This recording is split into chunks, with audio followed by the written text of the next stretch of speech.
Good evening, everyone. My name is Grant, and I'm here to tell you a little bit about myself and how I ended up working with Gay Men Thriving. Uh, First of all, I'm going to start off by saying that this is a big step for me to actually be doing a live video. This is the first time I've ever done it, and I have to say I'm nervous as heck, but I'm just going to push my way through it and tell you my story. So, this past January, I'd come out of a very difficult 3 years. I had been in a marriage that was for 6 years. Well, we were married for three, but I knew him for six. And he was a very abusive man. Turns out that he was one of the worst narcissists I have ever met in my life. And I ended up compromising myself so much that I came out of this particular marriage feeling like I didn't even know myself. It was horrendous for me. I just can remember the shock of finally when the divorce came through, and I realized, oh my God, I'm free. So what did I do? I jumped into another relationship with someone else, and it turns out that he was just as narcissistic as my husband was. And I said, what the heck is going on with me? Why am I compromising myself for other people? So this relationship ended on a text in January of 19. He dumped me. He didn't like me because he said I had too many gay friends and that they all wanted to sleep with me, and said that if I didn't say goodbye to all of them, he would say goodbye to me. So I said, okay, I'll do that. So what did he do? He dumped me by text last January in 2019. And I'm sitting there going, okay, I kind of did what you asked, but yet you still dumped me. So I thought, okay, well, let's move on. So here I am coasting along, and then all of a sudden I get a diagnosis and I find out that I had colon cancer. I was literally tested in May of 2019. I was in the operating room 2 weeks later, and it took me 2 weeks to recover, get out of the hospital. Had to go back to work teaching, and then finished off the year and started chemo in July. And I finished my chemo this past January. So here I was, coming out of divorce, another bad relationship, dealing with cancer on my own because I live alone in a small town. Um, Having chemo, I took pills that caused so many different things, brain fog. It was so incredibly hard to teach and to communicate. Tiredness and fatigue and just total depression. So here I am going through the entire year on chemo, and then I come out of it, and I just said to a couple of friends, I said, I've got to do something about this.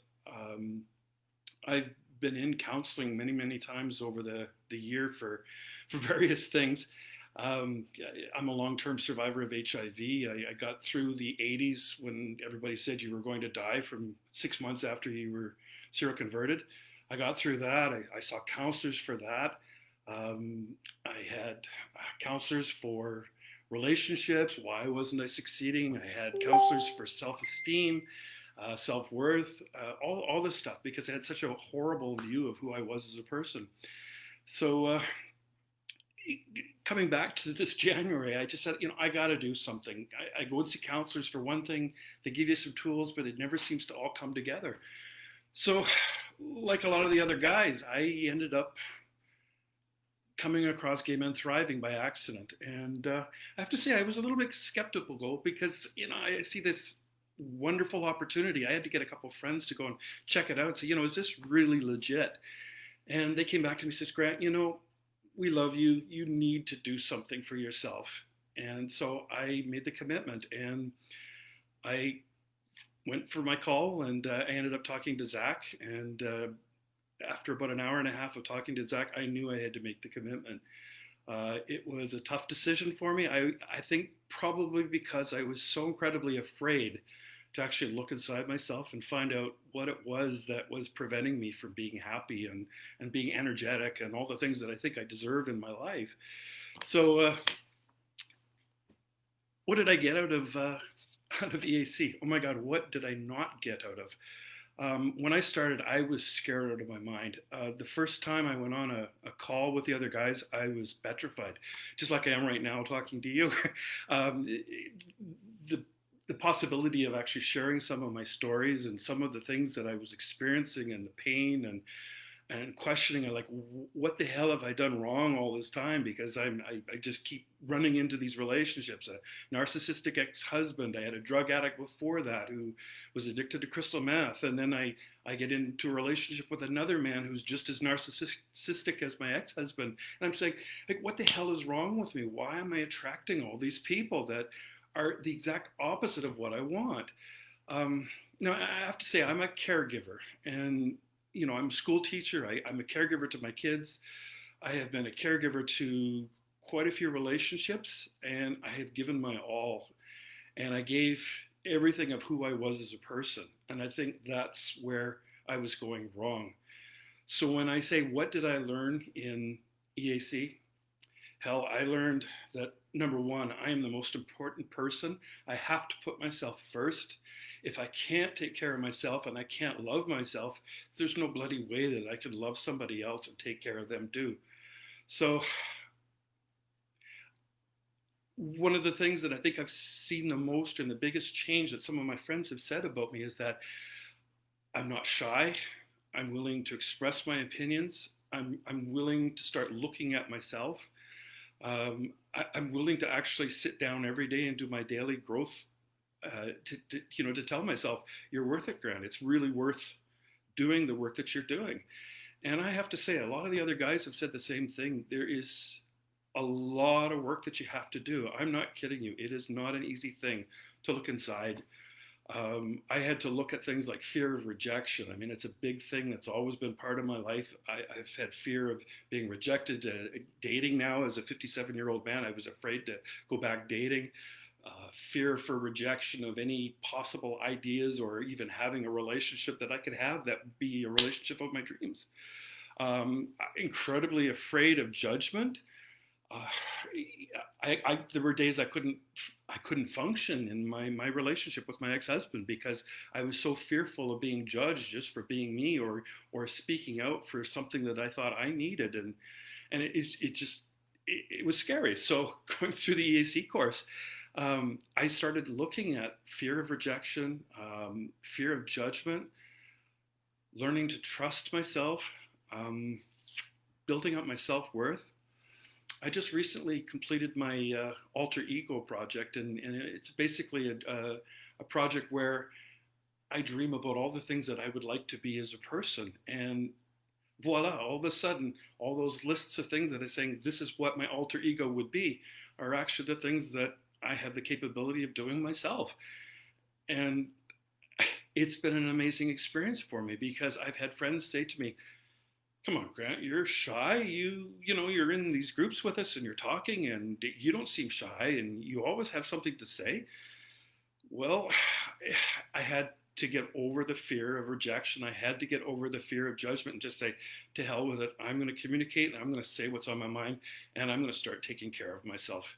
And that's where I'm at today. And one of the reasons that I'm coming on tonight, aside to share the story, is that in this past week, I had the potential of going back down into that horrible spiral because last Saturday I said goodbye to my pooch, Parker. He was an amazing pooch.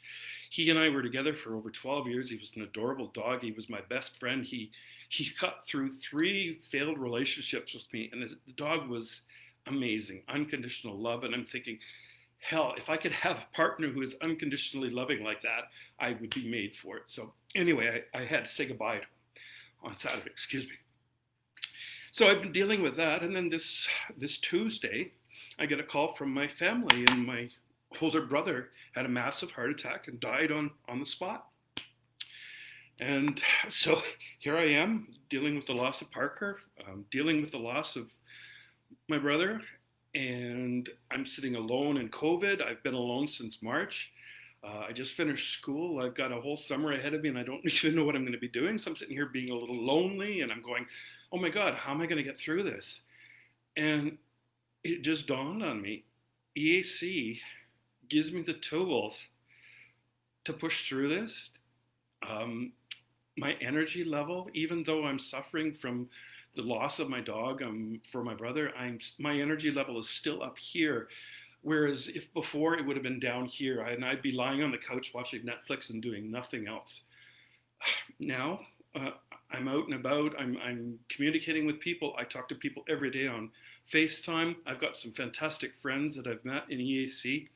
Um, a lot of these people were here for me when I was going through all this difficult time, and others, close to me where I live, were not there for me. But yet, all these guys in EAC and the Gay Men Thriving are an incredible group of people.